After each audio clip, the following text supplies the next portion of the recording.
Ladies and gentlemen, welcome back to the locker room. This is a very special episode because we have a guest with us, but I would be remiss to not introduce my co-host, the man who started this show, Tommy Twinkle Toes Talarino, looking handsome as always, my friend. How are you? I'm living lavish right now, Jordan. Living lavish. I see you with your Patriots jersey on. Yeah, had to represent Gilmore after being the most exciting player in that game, but I mean it didn't really matter. We'll get into it. And this man who's joining us has been one of my best friends for a very long time. He has an Andrew Luck jersey on today to represent the team that won. If you sign of better times. Yeah, yes. Adam Hood is joining us today. Welcome, Adam. Thank you for coming on. Yeah, thank y'all for having me. I've been wanting to get on this for a while. I'm excited to be here. We're glad to have you. Tommy. I think the Colts need you too. Yeah, you might have to play quarterback next week. I might have a better chance than Matt Ryan. I don't know. Definitely more mobile. Yeah, no, gosh. He scrambled once, I think. It was rough. Well, Tommy, this is your part. Take us into the show. All right.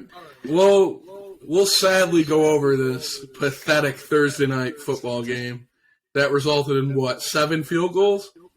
I don't know. I lost count after the first 3. Yeah, it ended up being 12-9. Colts took this one. A great baseball game, though. Yeah, I mean that's a high-scoring baseball game.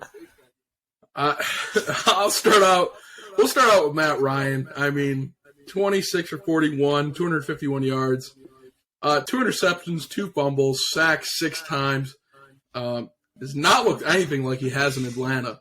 I don't know what's going on there. Indianapolis, Naheem Hines gets concussed very early in the game. They bring in Dean Jackson and former Bronco Philip Lindsay. Jackson, 13 carries, 62 yards, 4.8 average. Lindsay, 11 for 40, 3.6. But the receiving game is where this shocked me.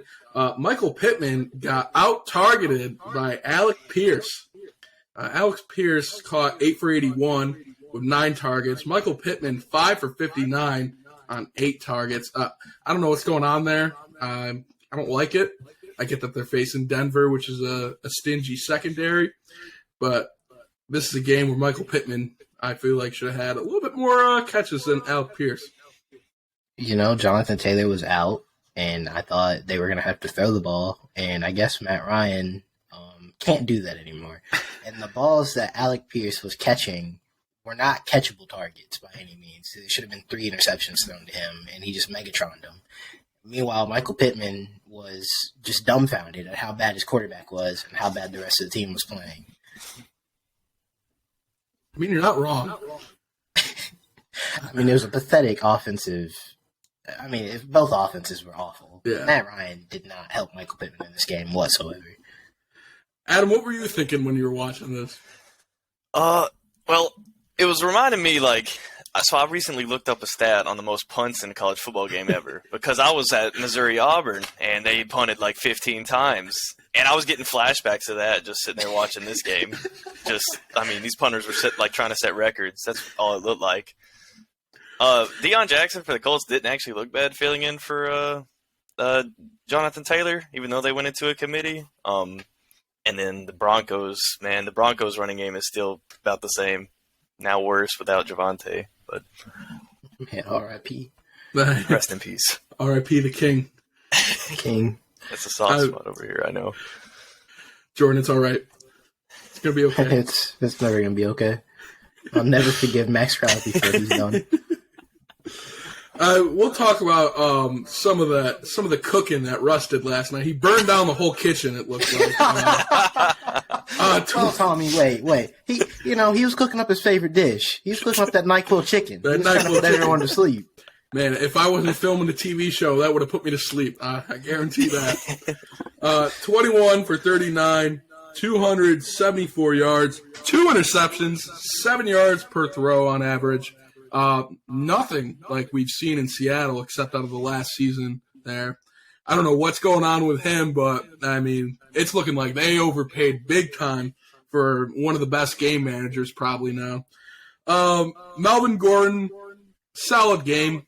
15 carries, 54 yards, but he got it in the passing game too. 3 catches, 49 yards. Cortland Sutton, 5 for 74, 11 targets. Jerry Jeudy, 3 for 53, 8 targets. I mean, this is just a dumpster fire. I don't know how else to put it. Defense has been carrying them in these games, and it's I guess 4 field goals isn't enough to win a game now. I don't know. You know, the specific moment, you look at these receiving numbers for this team, and you look at the target leaders, and I see Eric Saubert with 7 targets. Why? This guy is not the starting tight end, people. He's not. He's the number 2, like a distant number. Like he's like the number 2 who sits on the end of the bench, and when the number 1 really needs a break, he comes in. And he almost had as many targets as Jerry Jeudy. And then Mike Boone and Melvin Gordon, they're doing their damnedest. And then they bring in the kid that they just brought up from the practice squad, Devine Azugba, for no reason, just for like 1 carry in the middle of the game. Just like he just came in, got a carry, did a pass block, and then was out. Didn't see the field for the rest of the game. Nathaniel Hackett is just throwing shit in the pan at this point and hoping that Russ can cook something just edible. And there's just nothing coming out of the kitchen. It's just punt after punt after punt. I mean, like Russ is like got the pan already, and then Hackett's just like pouring oil into the pan. It's like, here, make something with it. I know it's burning, but what is going on with both these teams? The Colts, it looks like Matt Ryan's old and the offensive line is bad. The Broncos, I got no idea. I'm at a loss for words. Because the running backs are good enough, but just and Russ, in theory, on paper probably is good enough, but and they have some talent at wide receiver. But man, it's hard to watch. It was one of the hardest working run games I've ever seen. Melvin Gordon got his yards, so it took so much work for him to get his yards, and Russ just threw it all away. And people were getting on KJ Hamler for throwing Russ under the bus. He could have walked in. He wasn't lying. It was a walk-in touchdown. It really was. I mean, he decided on the last play of the game to force the ball to Jerry Jeudy when Stephon Gilmore, probably one of the best man-to-man corners we've seen in recent years, is just blanking him. And you have KJ Hamler just wide open. Wide open. Booty naked. Exactly. That's right. I mean, I saw visions of 2014 again. I really did. I was like, what is this man doing? Hasn't he learned before? Run the ball. Run the ball yourself if you need to. I just don't know. I want to say that it's coaching right now, but I mean, Russell Wilson just has looked awful. Well, it could be a combination of both. Obviously, it's a first-time head coach, and then you've got, a guy who spent 10 years of his career in Seattle. He's comfortable there. And his whole persona, which is very fake, by the way, I'm pretty sure everyone's just accepted that by now, is built for Seattle and their fans. Denver fans don't care, okay? They don't care that you're trying to sell your sandwiches or, your pots and pans like your Rachel Ray. They don't care. Right? They're not connected to you. But there's just no creativity in this offense. I see them, they motion someone across and then they just run it up the gut. That defeats the whole purpose of the motion. What was the purpose of the motion if you're just going to run halfback dive? You might as well have just done that from the start. I mean, you're not wrong. I just don't know. I don't know where this team goes. Them and the Raiders, this West is very underperforming to me. Both McDaniels and Hackett have just looked awful. I had a feeling McDaniels would. We know how that goes, but Hackett, I was not expecting this. Yeah, neither was I. Adam, I got a question as, it's your first time being on here. Okay. I know you were watching the game. I don't know how intently, because most of us were doing something else while the game was in the background. Do you think there's any fixing either of these offenses? I believe that Matt Ryan probably should have just retired last year. He should have just left it with the Falcons. He had all those. I don't know if you could say good years, but you could say No, years. memories. They were Yeah. memories. And I don't know, like Colts, they have obviously a lot of potential. Jonathan Taylor's still there. Obviously, if Alec Pierce is going to play like this every game, then that's still, I mean, he's got a lot of potential. Michael Pittman's still good. Paris Campbell isn't that bad. Defense is solid with Okereke, and I mean, you got old DeForest Buckner, but he's still good. I'd like to think there's a way they turn it around this season, but I don't really think Matt Ryan has the capability under this offense to do that. I mean, he threw 2 picks, had 2 fumbles, both of them recovered, but it's been bad ever since the beginning. And Russ, I think out of the 2 at least, they have the most potential to turn it around. Even with Javonte missing now, the run game's still solid. Russ should be good and has the potential to be good. I think they just have a few things to work out inside the team. Yeah, obviously, it's only a month, so they'll figure it out. But I'm right there with you on Matt Ryan. And it's crazy that, you think Carson Wentz is so bad, but at least Carson Wentz can elude pressure a little bit. And I think that they maybe thought, and I was fooled into this as well, I thought the offensive line was maybe a little bit better than it was because Carson Wentz, even though he ran into a lot of sacks, he eluded some of the easy ones that Matt Ryan is just getting absolutely hammered on. I mean, Matt Ryan is giving Big Ben a run for his money for the least mobile quarterback I have ever seen, and I never thought I would see the day. I mean, Quentin Nelson's just one man. Yeah, I mean, Big Q can't do it all himself, man. Free Big Q. And I'm not going to lie, this was like my sleeper team going into the AFC this year, the Colts, because I was like, all right, I know how Matt Ryan is. I've seen him perform. He didn't look that bad in Atlanta last year. I don't know what happened to him. Maybe he's still in Atlanta. This is an imposter. This isn't Matt Ryan. This is a fraud. Identity theft is not a joke. Where is Matty Ice at? He's ice cold right now. He's frozen. Yeah, it's been bad. But I think that'll wrap it up for this. There's not a lot of there's not a lot of jokes to be made about this. This is just depression. It already was a joke. I mean, that's all we got to it. But it's on to week 4 picks. Jordan, did you do the records from last week? I did. Big math guy. I mean, we had the same record. Are you serious? 8-4 on the week. And with that being said, you are 19-11. I am 18-12. Adam, obviously, your first time on here, you're 0-0, but undefeated. Never lost. Yeah, exactly. That's a great way to look at it. I didn't realize that. I thought I had a losing record after last week with the picks. I would like to say I would have the same record as you if you didn't make me change my pick for Detroit. Pick. Yeah. Oh yeah. Who's supposed to do that?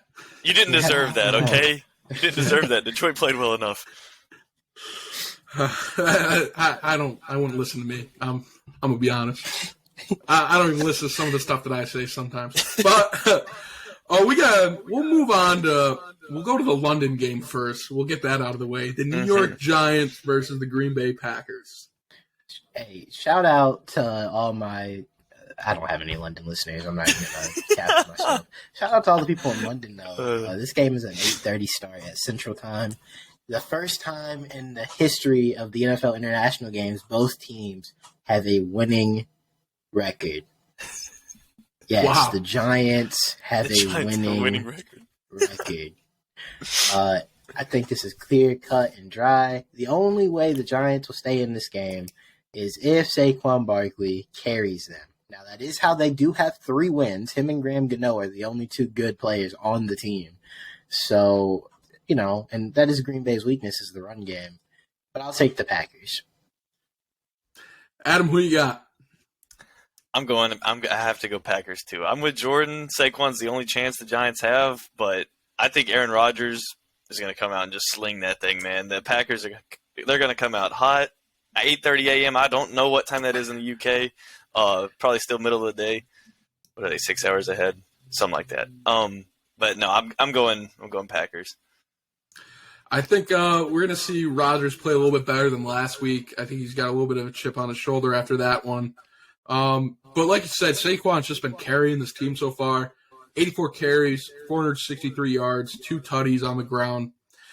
Daniel Jones is Daniel Jones. I've seen enough of him. I know that he's garbage. I don't want to see him again. I got Green Bay winning this one. I think it's pretty clear cut.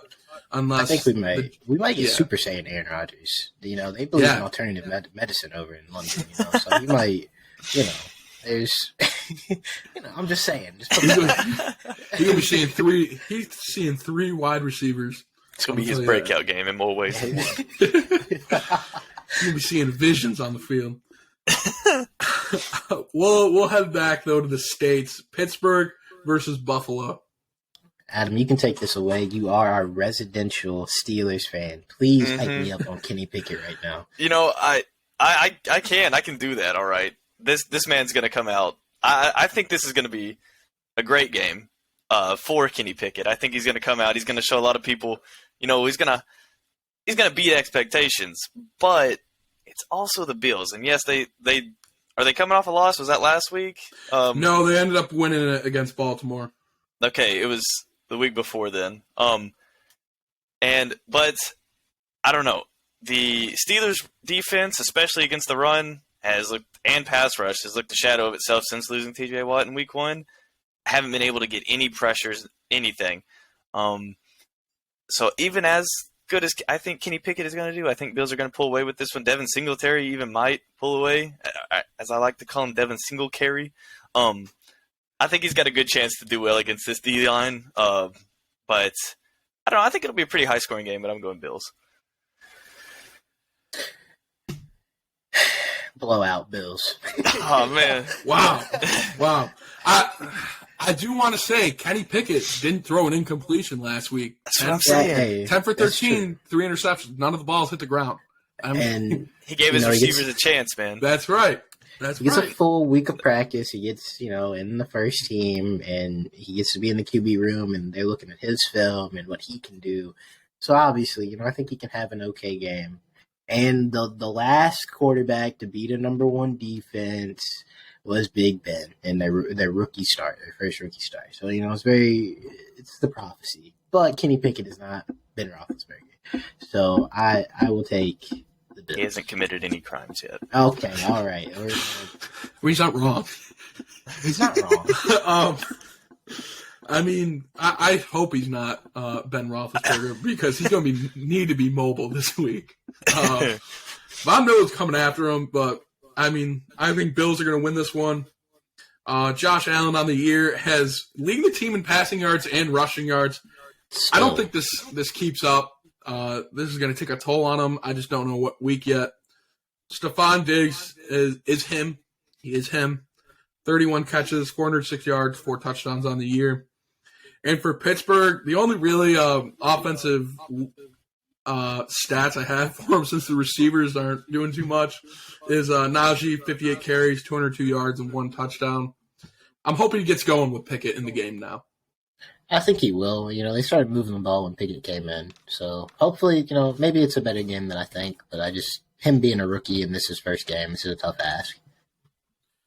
We talked about a couple weeks ago, too, that when they were coming off, was it the Thursday night game against Cleveland, where if they do put him in, these are going to be probably the most challenging games of the year for him. Hey, and if they come out of this and they're even after the stretch of games, or he plays well enough and they're in these games, he might be him. He might be the answer. That's what the Steelers. I think I saw a stat. They have the hardest remaining schedule in football in all of NFL right now, strength of schedule, and so you're throwing a rookie in against the gauntlet pretty much. And if he can do anything, like you said, just get him even through some of these, then I think it'd be impressive. Absolutely. I think he can do it, Mr. Fake Slide. Him, Mr. Two Gloves. Mr. Two Gloves. On the Chargers versus Cleveland, who you guys picking in this one? Well, I'll start us off. Let me tell you a story about this team in L.A. They have no fans. They're on the road, so it doesn't matter. But they don't have fans at home. The Chargers need a win. I'm not impressed with the Houston win. It's Houston. You should have beat them by more. Somehow you let them come back in the game. So the defense is still atrocious. All this talent on the defense, and you can't stop Davis Mills. Give me Cleveland. Jacoby Brisket is going to hit David Njoku. He's going for over 100 yards. Nick Chubb's going to run through him. Kareem Hunt's going to run through him. Give me the Browns. That's bold. It really is. I mean, Adam, you're probably the biggest Justin Herbert fan I know. Well, yeah, I mean, did take him in Dynasty, yes. You know, he loses some credibility because he did let Bo Nix beat him in Bo Nix's debut. Absolutely. But no, I do think still Chargers are going to pull away with this. The Browns have been incredible on the ground. Nick Chubb averaging, I think, I don't know. I know he's averaging like. It's got to be he has over the most 100 or close to 100. He has the most rushes of 10-plus yards in the NFL. Yes. I know that. And so, I mean, if he can just pick apart this defense, they have a good chance to stay in the game and kind of control the pace of the game, the Browns do. But also, I think Herbert, even if I think probably Keenan Allen probably still missing another week, they haven't really needed him yet in their wins. I think I'm still taking Chargers here. I think this could be one of the best games of the week. You know, Herbert on the year, 1,250 yards, 9 touchdowns, 2 interceptions. Mike Williams has been hit or miss. He's been Mike Williams. That's been his career. He'll have one big game Absolutely. and then 3 duds. I've just been shocked that Eckler has just not been the guy that we've seen the past couple of years. I know that the offensive line has some problems, but... And he asked for running back by committee before the season. He asked for it. And then he forgot that all the other running backs on the roster are bad. They're not very good. And the guy they went out and got, Isaiah Spiller, obviously is bad, or he's just not ready because he can't beat out Joshua Kelly or Sony Michel. So it looks like they need to give him 25 touches a game again. Let's get Austin Eckler back in the workhorse role. He had 3 touchdowns last week. So I think that's the only way this team starts getting this offense going, at least where it was last year. Over on Cleveland's side, Jacoby Brisket's just been the best game manager we've seen in years, but behind Jimmy G. It's so inspirational. It really is. Absolutely. I can't believe, him and Coop, we thought that production was going to be way lower than it is. I mean, we all knew what Chubb is capable of doing. It's just if he can stay healthy. So far, he has. I think this Cleveland pass rush is going to get to the Chargers a little bit in this one with the banged-up O-line. I'm going Cleveland. Hell yeah. You see, that's a smart man right there, Adam. That's a king right there. Yep. We're going to move back to probably about the 1950s with the Chicago Bears game versus Minnesota. Who you guys got in this one? Well, Justin Fields hit a moonball to Darnell Mooney. Justin Fields fans rejoice, all 3 of them that are left from the Ohio State days. Once again, Tommy, I said last week that this has got to be the most pissed off winning fan base that there is, and they're 2-2 now, and I don't see them being any happier. Bears fans wanted Justin Fields to come out here, be good, and win, and they would be happy with that. The issue is he's been terrible, and they've won. And now they're in a position where they win a couple more games, and you're not getting a first, second, or third overall pick, and you can't get a quarterback. So for the sake of the Chicago fans, and I know I pooped all over the city of Chicago, all of those still hold true outside of the Bulls. I love my Bulls. I'm praying for you. I'm going to pray for your loss so you can get a better draft pick. I'm taking Minnesota. Adam, who you got? Last time Kirk played the Bears, didn't go that well. I mean, he was cooking up just like Russ yesterday. All right, he had a QBR or a passer rating of 15.7. Okay, Russ yesterday was 15.9. So it was the same story. But saying that, I think the Bears are horrible. No offense, it's just what it is. The fact that Cooper Kupp has more receptions than Justin Fields has completions is out of this world. We're through 4 games. I can't believe that. The Bears are 3rd in the NFL in rushing yards. But I still don't think it's going to be enough to take down Kirk. So I'm going Vikings. Yeah, the Bears coaching staff said that Justin Fields is doing a good job so far. He's 34 for 67. His quarterback coach, they pointed out to him that he had a 50% completion rate. And his quarterback coach said it should be lower than that because he should have thrown the ball away instead of taking sacks. So, I don't know what's going on there. But these are not stats from one game. This is his stats on the year. This is the leading receiver. Darnell Mooney, 8 for 121. That's through 1 month of football. And that's the wide receiver one. So something's got to change there. Khalil Herbert, he's holding it down in the run game. 52 carries, 317 yards, 3 touchdowns. I don't know if Montgomery's playing. I don't think they've put that out yet. Either way, I think those are the backbone of the offense with the style of play that they've been running. Kirk Cousins, after seeing that video, I don't know if you guys saw, he just had the ice on his neck. I don't know if it was during the London game. I saw that, yeah. After that, that's just so inspirational. I got to go Minnesota. How can he not? Well, any other remarks you guys want to make before we move on? The Bears just bringing it back to the 50s. No forward passes in this game. And I love that they stay true to themselves. The Vikings defense, I read that they've given up the 7th most passing yards in the NFL this season. And well, they don't have to worry about that. I know. Usually you go into a game worrying about that, but then you're coming up against someone like the Bears. Patrick Peterson, he might get over on those final few Hall of Fame deniers in this game because he's not going to allow a reception because there won't be a pass thrown towards him. You're not wrong. You are not wrong. But we're going to move it to Detroit versus New England. Tommy, you should start us off on this. Yeah. Mac Jones might play. I don't know. I hope he doesn't. I really don't want him to have a season-ending injury. But my boy Bailey, he came in. He did all right against Green Bay. It's Damian Harris' RB1 season. All right, put some respect in the guy's name. All right, I'm sick of it. But I don't see them winning this game if Mac Jones is not in. I really don't. I get that Detroit's defense looks awful, but I think it's going to be a close game, but Detroit will squeak one out.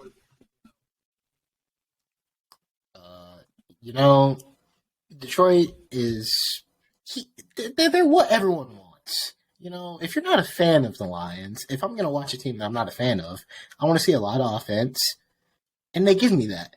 But they also allow the other team to have a lot of offense. They're perfect. They're just so nice. They're just, we score 3 touchdowns, you guys score 4. They're thinking of the fans, man. Exactly. Dan Campbell, man, I was going to pick against you last week, Dan. And, I should have. I would have won. But it's fine. But how nice of you to let Geno Smith have his shining moment and have a career moment. And you do this for every quarterback. So if, Bailey Zappi plays or if Mac Jones plays, they'll have their career game. And it'll be a great moment for them and their families. So I'm going to take Detroit. But I think Damian Harris will have 100 yards. I think Stevenson will have 100 yards. One of the quarterbacks will throw for 300. A couple of the receivers will have. Oh, there's no chance. It's going to be There's no chance of that. I'm sorry. Write that down. He's not throwing 300 yards. The man could barely throw 100 last week. I'm sorry. Mac Jones on both legs, I don't think, would throw for 300 yards. I'm going to be honest. It's going to be a great game. It's going to be way more offensive than people think just because the Lions are the Lions. But I'm going to take Detroit. Dan, I'm picking with you again. Please win this one. All right. So, for me, easy. It's easy. All right. Jared Goff's having his best start in his entire career through 4 games. He's got 11 passing touchdowns. He did that in 2018. Jamal Williams, he's looking like prime Barry Sanders. All right. Like, that backfield has never looked so strong after losing your number 1 running back. No, obviously not. But O-line's still solid. Lions are putting up a ridiculous amount of points. I know they have a Swiss cheese defense, but no Mac Jones, no even Brian Hoyer backup. So it's going to be rough trying to rely on Bailey with just the run game. So I'm going Lions easily here. I don't know, man. Damon Harris and Ramondre Stevenson might both break Adrian Peterson's single game rushing record. I think it was better for the offense that Brian Hoyer did lead the game, I will say. I've seen Brian Hoyer play. It's not pretty. I mean, we saw Russ try to cook. Brian Hoyer, like, Russ is here. Brian Hoyer's, like, way down here. He's at the bottom. He's only... That's takeout only when he's in the kitchen. It's like that food chain thing from Shark Tales. Yeah. That's not takeout. That's just like COVID pandemic takeout. Where it's like, we don't have the full menu, but we can get this solid handoff for you. Speaking of Geno Smith, we got Seattle versus New Orleans next. Well, they're saying Jameis might not play. They're saying Michael Thomas might not play. I'll be damned if the Red Rifle ain't go out there in London looking like Prince Harry, trying his damnedest to impress those fans. All right? The Red Rifle turned into a sniper rifle, and he tried to bring them back. It was too short. He came too short of it. But they're at home. They're favored by 5.5, which is probably too much. But the defense would carry them to a win over the Seattle Seahawks, although I love me some Geno Smith. Wow. I mean, my roommate, Deb, is a big Saints fan, and he said they're going to run the Bird Gauntlet this year. They're beating every Bird team. With the way Geno Smith is playing, I don't know. I mean, this man should have been paid over Russ. That man is putting up better numbers right now. 102 for 132, 1,037 yards, 6 touchdowns, 2 interceptions. But, I mean, I think this is the most games Rashad Penny's played in a row. I'm going to be honest. What is it, 4 now? We didn't have to go. Why you got to do all that? It's true. Right? It's not wrong, but, like, he's having a good season. I know, that's what I'm saying. I was getting there, but it's all right. 49 for 292, 2 touchdowns. And then Tyler Lockett has actually been better with Geno Smith than I thought it was going to be. Hoping for a little bit more, though, this week out of him. 27 catches, 302 yards. I'm going Seattle in this one.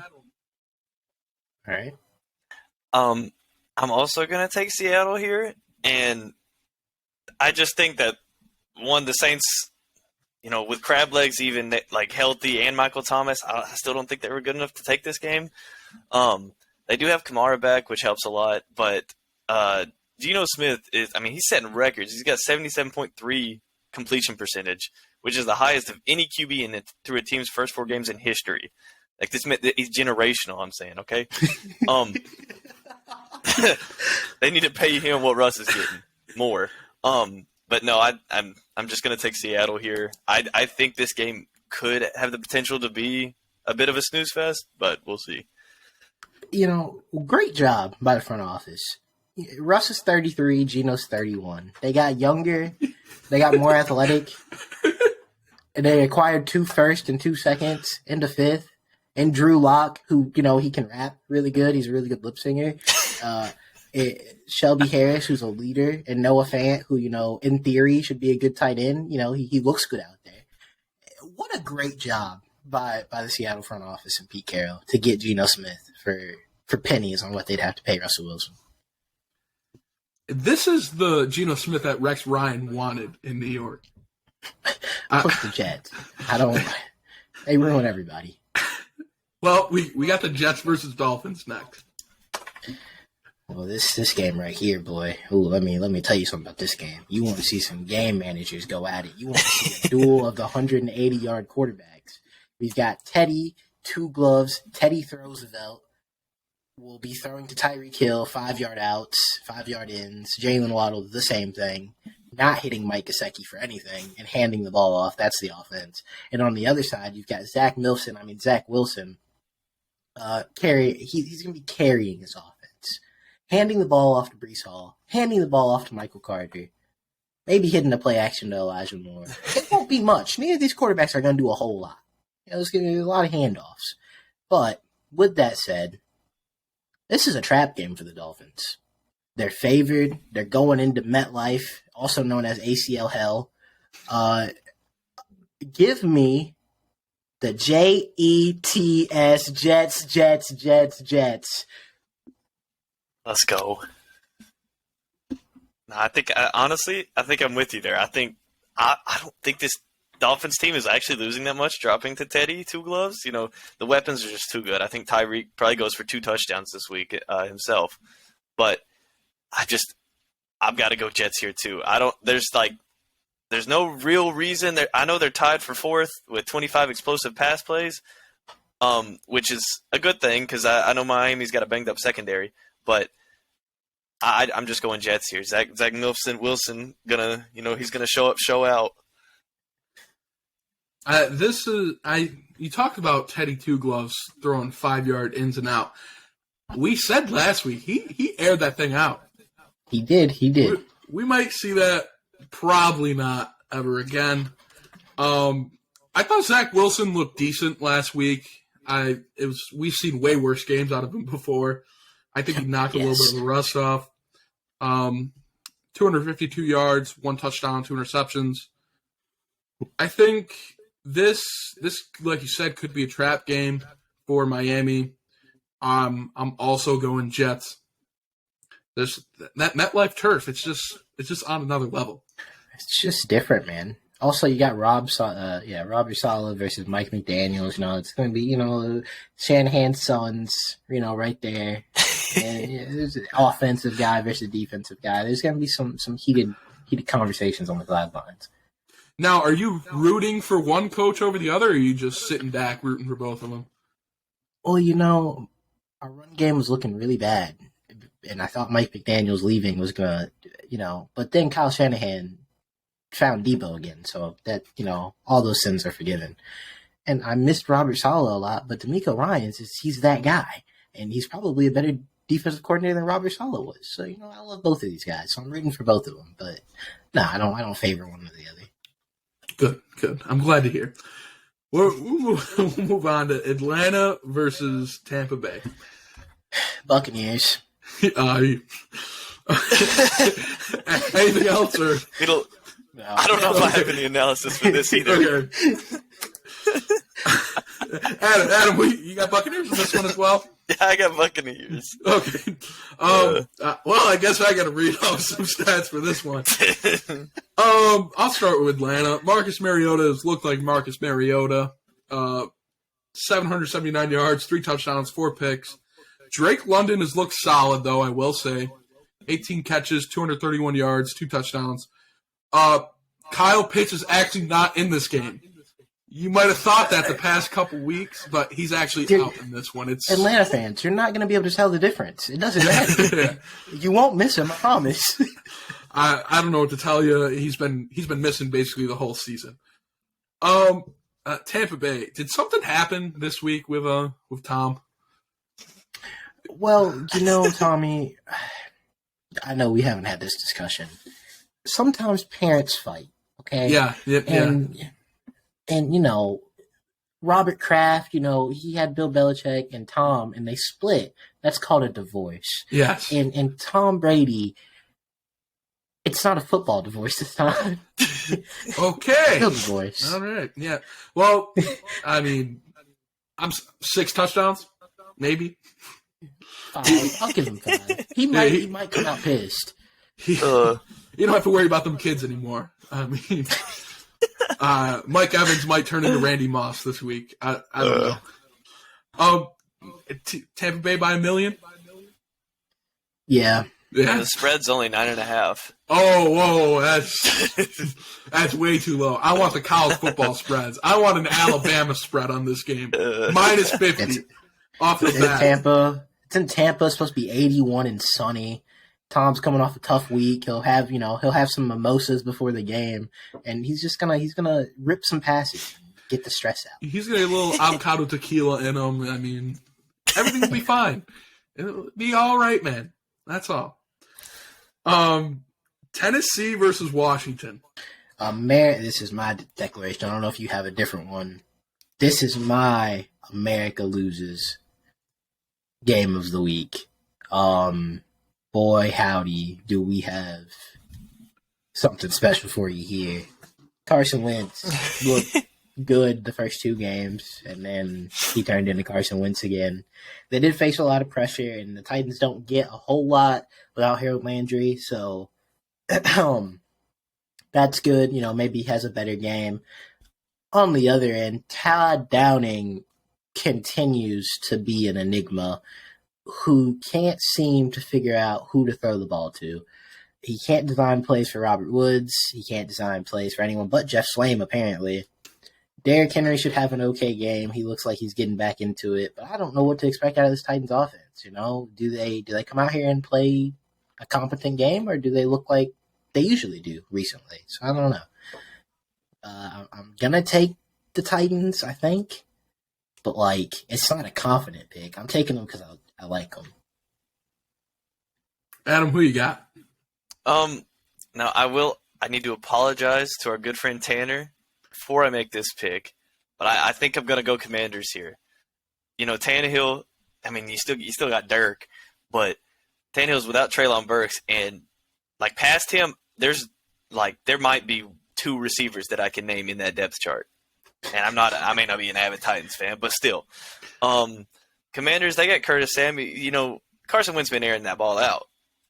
It hasn't been as accurate all the time, but he's been airing it out. They might be considered targets, they might not. But Curtis Samuel has 26 receptions this season, which is tied with some big names like Kelsey and Devontae Adams, okay? So if they keep getting the ball to him, they still got Terry, of course.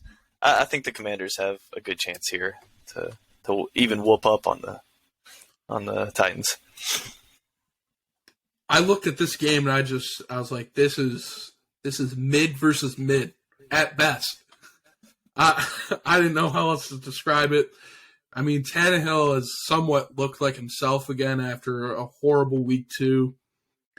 Derrick Henry, like you said, getting back into his former self, but he's getting into the passing game too. I never thought I'd see Derrick Henry catch a football and be able to run downfield. I mean, you got to when the offensive line can't block. Yeah. You might have to throw him as a blocker. He might need to start playing quarterback.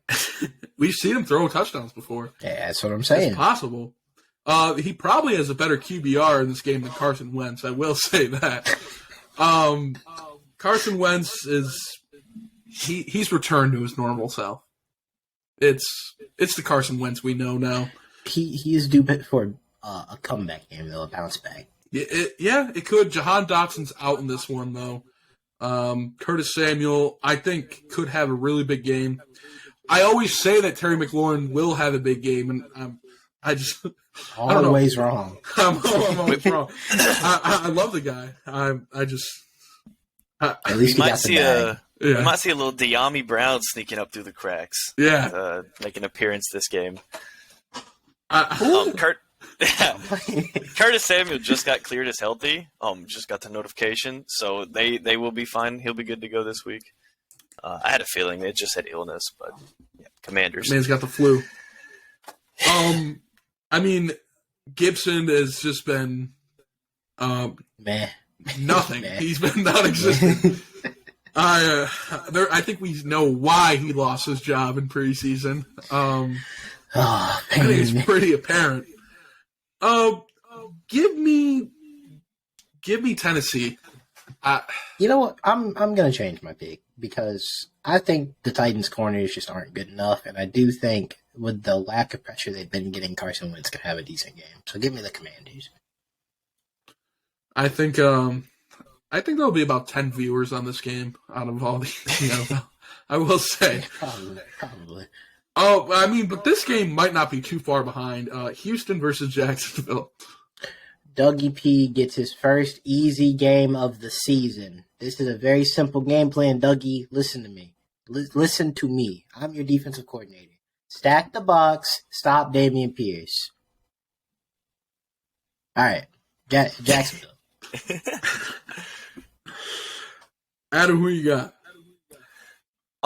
Jordan, you forgot you had a slight oversight, right? You forgot about the elite game manager, General Mills. Okay, I mean, I love General Mills. I do love him.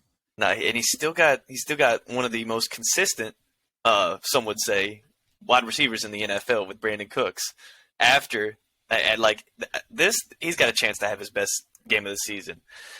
Saying that, I don't actually rate the Texans highly at all. I'm still going Jaguars. Give me sunshine all day. I mean, Trevor Lawrence has looked great this year. I know he had, 5 fumbles last week? Yeah, we're not going to. Last week didn't exist. I mean, Philly's just a different monster on that game. Trevor Lawrence, 88, 134 on the year, 946 yards, 8 touchdowns, 2 interceptions. Probably last year was the opposite. It was like 2 touchdowns, 8 interceptions with Urban Meyer. So it's improvement. I think that I'm hoping he has a big game. James Robinson, 2 touchdowns this week. I'm calling it 2 touchdowns. All right. And then Christian Kirk, he's looked solid as a wide receiver 1. Is he worth the money? Probably not, but I mean he's looking good. He's better than all the rest of them. Yeah, I mean, I'm going Jacksonville in this one though. I think their defense has stepped up. I thought in the first month of football, that actually shocked me. I think I saw something where they had more interceptions the first 4 weeks than they did all of last year. So that does not surprise me when you get good coaching.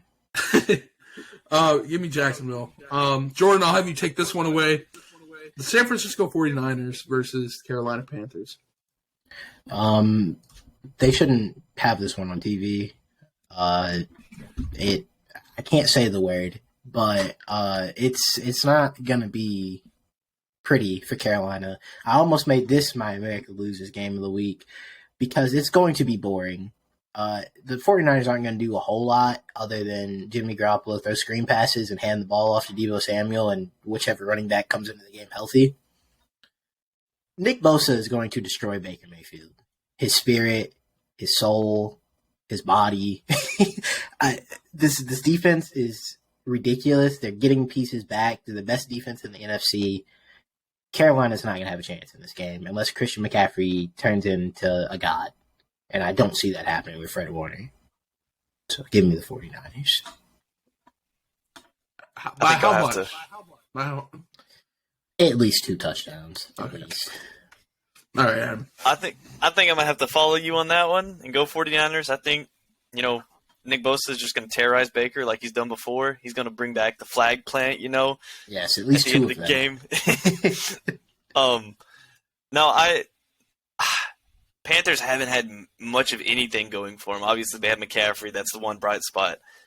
They can't have anything in the passing game because Baker is at quarterback. Not like they had good options before. I mean, Sam Darnold, he was lighting it up, of course. But no, I'm taking 49ers here by a few touchdowns as well. Usually for every team, I write stats for the offense at least. This game I didn't write any for Carolina because they've been that bad. Matt Rule, like we said, he's Alabama's new offensive coordinator next year. That's what he's preparing for. Give me the future bet. What are the odds? I need it. They got to be minus at this point.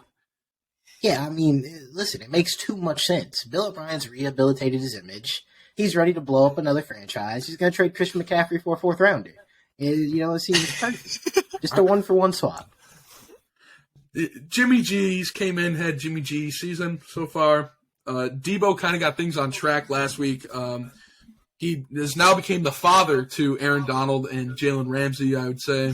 I mean, he said in the postgame, I was like, Jalen, why are you backing up? You're supposed to go for a tackle.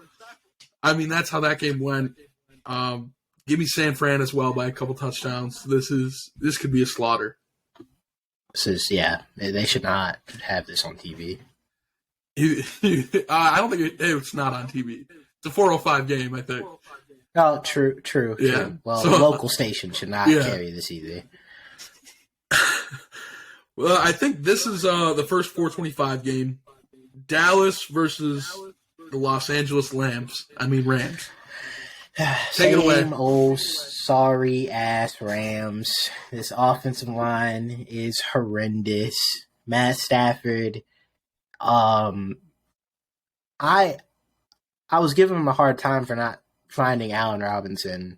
I want to retract some of those statements. Allen Robinson might be cooked. he might just be done. His hamstrings might be pulled pork. I don't know. It might be all over for him. But you can't target Cooper Kupp 19 times and expect to win. You look at the box score, it looks like Cooper Kupp had an amazing game against the 49ers. They were dink and dunk, 6-yard passes. They had to march down the field, and then eventually Matt Stafford made a mistake. The team that plays most similarly to the 49ers on defense is the Cowboys. And the Cowboys might have a better front four than the 49ers. I don't think it's up for the debate as a 49ers fan. I think we're clear. But some people would make the debate because of Micah Parsons. It's a simple game plan. It's already on tape. All Dallas has to do is do exactly what we did. That's it. Give me Dallas. I don't think it's going to be close. Adam, I'll have you go next. All right. Now, I'm not mistaken. Dak isn't coming back, right? He still can't. No, Can't grip Dak. the ball, right? That's a good thing for yeah. Yeah. Cooper Rush, franchise quarterback, as we're all aware. Yes. But no, the Cowboys, they're tied for second in the league with 15 sacks. And Matt Stafford, he's tied for second most times he's been sacked this year, which is 16. So I think that struggles are still going to continue. Like Jordan said, they are arguably one of the top D-lines, like pass rushers, in the league. I think, I don't know. I think still, I've never rated the Cowboys highly. Sorry, Jerry Jones. You know, I met you once, but I think I'm still going Rams here, even if the game plan is still just throw to Cooper Kupp all game. Because the Cowboys, they don't have a lot going for them run game. Obviously, they still got CD who can still light it up. The receivers aren't any slouches. You still got Cooper Rush, who's, he's not bad. He's just a hard worker. He just works so hard. I'm going Rams. I'm going Rams. I think it'll still be close, but I'm going to take Rams. Listen, Cooper Rush is 4-0 as a starter. Absolutely. I don't see why it can't be 5-0. On the year, he's been I think he's been the best game manager of the whole year so far. Over Jacoby Brissett? Yeah, I think he has. So far, 62-102, 737 yards, 4 touchdowns, no turnovers. He's doing exactly what is needed. Yeah, he's a very accurate quarterback. He just doesn't have a lot of power on his throws. That's the only thing I worry about with him. CD's somewhat getting a little bit going. I don't think he had drops last week, did he? I don't believe so. I know Which there's is shocking. Yeah, there's usually like 1 or 2 drops a game, at least. Zeke is looking kind of like his last year self. I mean, you get what you get with him.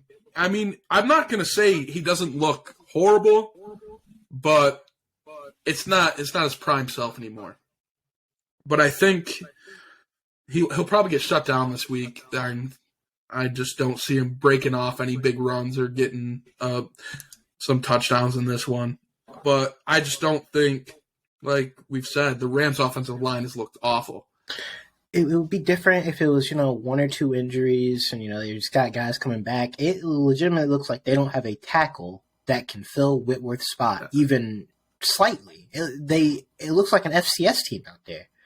And the Rams will have a much easier time shutting down the Cowboys offense compared to a Kyle Shanahan offense that he seems to circle the Rams on the schedule and make game plans specifically for them to show them that he's still one step ahead of Sean McVay. And the Cowboys don't have that. They don't have as good of a run game. They'll be able to shut down the run game easier. So I can see them definitely winning this game. But the offensive line is so atrocious, and Matt Stafford has looked so bad when he's pressured. I don't see them winning this game. And now something to note on the Cowboys side, I think this week is when Michael Gallup is finally returning. And so he'll be pulling coverage maybe from Ramsey at some point, so CD might have more chances to get open. So there could be a chance for more explosive plays from the Cowboys. Yeah, he plays in the slot, and that will free Dalton Schultz up to be more of that third down blanket. He's been, he's had to kind of stay close to the line of scrimmage, but we might get him out in space a little bit more. So He has been playing. I mean, he has been on the That's it. I mean, he's just out there running around. He's out there running around for what, about an hour. I think Michael Gallup, you kind of saw it last week. He kind of spreads the field out a little bit more. I'm more interested to see when this wide receiver core is fully healthy from what it was supposed to be at the beginning of the offseason with James Washington in the game as well. Noah Brown, I think, has looked great with Cooper Rush. I don't know how he's going to look when Dak comes back. You just never know. Yeah. I just think I don't see the Rams holding up against this pass rush because not only I feel like now you have to worry about Micah Parsons, but DeMarcus Lawrence is playing a little bit better than he has the past year or two, which is someone else you have to look out for. And then we got a next NFC East team, Philly versus Arizona. Adam, you want to start this one off? Yeah, I think I'll take this one because, honestly, I think this one is one of the easiest decisions I've had. Eagles, they're 4-0. They're coming in, and they're going to absolutely just crap the bed. It's going to be horrible. Cardinals are going to blow them out by like 3 touchdowns. It's going to be, even though they've shown nothing really this year, I think the Eagles have been a little fraudulent. Jalen Hurts, he's good. He's showed that he's good, but even with Philadelphia allowing a league low like 5 yards per pass or something, I think Arizona's going to come out, sling the ball without D-Hop back. I think the defense is going to get to Hurts. They're going to sack him a few times. Even though they only have 4 so far this season, I think they may double that even. I'm going Cards here easily. Wow. That's my bold. Kingsbury. That's my bold. Cliff Kingsbury is the coach for Arizona, right? Nathaniel Hackett's getting a lot of crap for not knowing about the clock. Cliff Kingsbury must think that there is no clock. He thinks that he can take as long as he wants on the field. Well, Adam, that is my bold prediction. I love a bold pick. We love hot takes on here. You set the stove on fire, much like Russell Wilson usually does. Let me be the voice of reason on this podcast and bring it back into the realm of possibility. Now, I will admit, Arizona, they need a wake-up game, and this would be a good one at home against a tough team. This should be a game that you should get up and get ready for and want to play good. The issue with that is they're hard countered by their coach, who is outmatched, outclassed. Cliff Kingsbury, he doesn't deserve to be at the NFL level, I'm going to be honest. I think his offense has been figured out, but they have Kyler Murray, and as much as I don't really like Kyler, he is a very talented quarterback, and he can make plays and do things that not any other quarterback can make. I can see the Cardinals keeping this game close. I can see them, they do it every week. It seems like they'll be down two touchdowns going into the fourth quarter, and then they just somehow rattle some points off. And their defense is good enough, but I don't think the Eagles are sleeping on them. We saw Jalen Hurts in the press conference. They didn't ask about the Cardinals at all. His main focus is still on the game. I just think the Eagles are a super well-coached team. It doesn't have to be just because of Jalen Hurts or whatever. I legitimately think that they are better coached at every single position than the Cardinals. I don't think the Cardinals are going to be able to make that up. Now, are they the only 4-0 team as well? Yeah, is that right? Only 4-0. That's what I thought. It's not hard to outcoach them, though. I mean, Bill O'Brien might be able to outcoach them right now. But it's not double XP weekend, so I do think this is going to be a close game at least. I think Adam might be onto something here. I think they might give him a little run for their money. Kyler Murray's going to run around the backfield a little bit, evade everyone.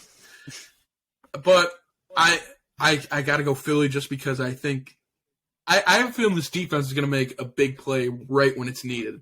I think it's going to be a close game for a little while, and then Philly's going to pull away. One thing I do want to see out of Jalen Hurts is how he reacts to a good pass rush, because that is something that he has kind of struggled with early on in his career. You look at once you keep him in the pocket, what can he do? That's what I want to see in the next upcoming weeks. But I got Philly in this one. And then we're moving on to Sunday night, Cincinnati versus Baltimore. Not to make light of injuries, but they should have at least 4 ambulances on standby in this game. This is Black Air Force energy personified. These teams don't like each other. Lamar Jackson is having an MVP caliber season. Action Jackson is back. Mark Andrews is Mandrews. He's been full effect. He's been amazing. The rest of the receivers, they're doing their job. Okay, they're doing enough. And J.K. Dobbins is getting that run game started. Greg Roman's back in Happy Land where he can run the ball 4 straight times. On the Bengals side, Joe Mixon is MIA. The whole run game has been MIA. I looked for them to fix it this week against Baltimore.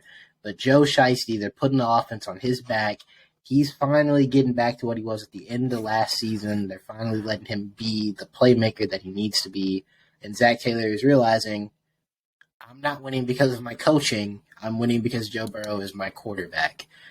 Give me the Bengals in a statement win to bounce back and show everyone that they're still the team to beat in the AFC North. Wow. See, I think I'm going to have to run off of that. The Ravens have lost 5 straight home games dating back to last season, which is their worst ever run. And Joe Burrow, he's been incredible on the road, almost his whole career, but especially his last like 10 games or so. I think this is just going to be just straight air raid offenses going at each other. Just sling the ball high scoring. I think the over under is 48, and I think that's going to get obliterated. Even there's a potential for this one. I still think they're going to stay close for the whole game, though. I think there's a potential for this one to even go to overtime. But just with how well Joe Burrow has been doing on the road, especially this season, they're not going to come in and they're not going to make many mistakes. The Bengals team ain't. So I'm taking Bengals here over Ravens in a shootout. I'm going big trust. I've seen enough. Lamar Jackson has just been amazing. I think he's going to connect with Mark Andrews a lot in this game as usual. But I think J.K. Dobbins might get it going a little bit more from when we've seen. We saw him get healthy last week. I think he's going to build off that. Whoever's on Eli Apple, I think, is going to have a great game. I don't know who it is, but either way, they're going to have a good game. That brings us to Monday Night Football. This is probably the easiest pick of the week. The Las Vegas Raiders versus Kansas City. Listen, Josh McDaniels got a win against Bills Denver, but it's a win. It's a win, okay? He's 1-3. They said they're not worried about the records and making the playoffs and all the statistics. He's not worried about statistics because if he was, they would convert on 3rd down more. But they're going to Arrowhead. We know what happens in Arrowhead. I don't know what happens in Arrowhead. I don't know what happens in Kansas City in general. But Kansas City, they're coming in 7-point favorites. This game actually has the highest over-under at 51.5. So obviously they think Kansas City's going to blow them out. Yeah. I don't see the Raiders scoring a whole lot. But with that said,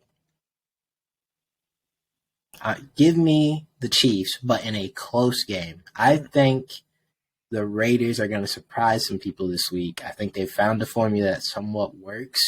They're going to lean on Josh Jacobs a little bit more. They need to get Darren Waller back involved into the play, the game plan outside of the red zone. And Hunter Renfro's back. And we all know Hunter Renfro is a game changer on 3rd downs. But Kansas City is just, Patrick Mahomes he looks amazing. So I'll go ahead and, obviously, coming in, this is an easy pick. Chiefs haven't lost on Monday Night Football since 2004. Good God. I think they outscored they scored 90 points in 2 games against the Raiders last year. Yep. And that team hasn't changed much since then. Chiefs lost Tyreek, but that's about it. They replaced him with an elite option like Juju Smith-Schuster. Absolutely. But no, I'm taking Chiefs here. I don't think it's going to be close. I think Raiders will give them a shot. A run at the beginning, but I think Chiefs will just keep pulling away. So I'm going Chiefs. We've seen the Raiders play them tough before the past couple times. That's not the first happening. half. This is not happening at all. I just, like we've said, Kansas City has looked really good. Even in their loss, they looked really good against the Colts, I thought. I don't see them losing this one. Josh McDaniels, I know you said he found a formula to win. That was against Denver, like you said. So that's fair. Is the formula really working, or is it just because it was Denver? Well, they did get the run game started, Tommy, and we haven't seen Josh Jacobs that involved all season, and maybe that takes some pressure off of Derek Carr. Listen, I'm trying to be optimistic here because I don't want all three of us to pick blowouts. It could obviously be a blowout. It would not shock me.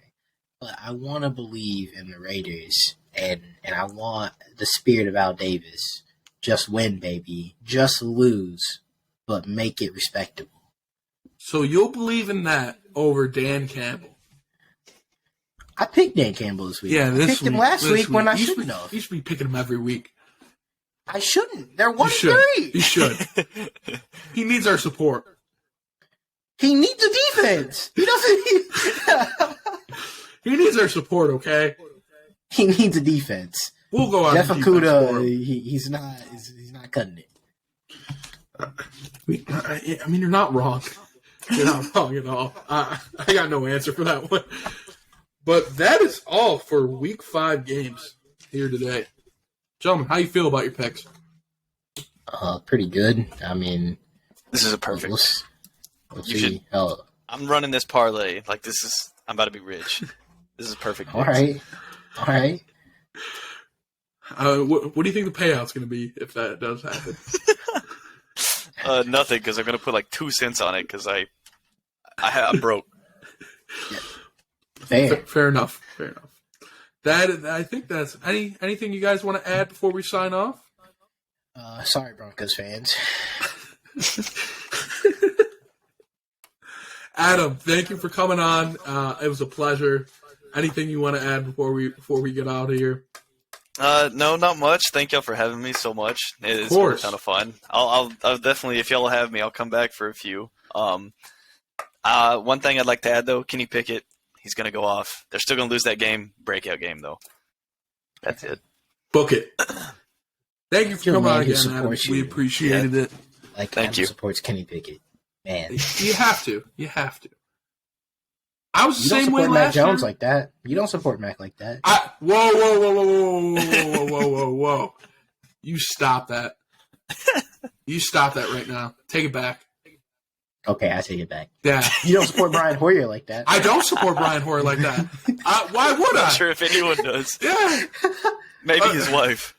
I don't even know if that's... I don't think she's probably like, I don't want you on the field anymore. All right. Anyway, we're just getting distracted. Anyways, that is going to do it for us today here at the Locker Room. Thank you guys for tuning in. We'll see you guys next time. Peace. See you.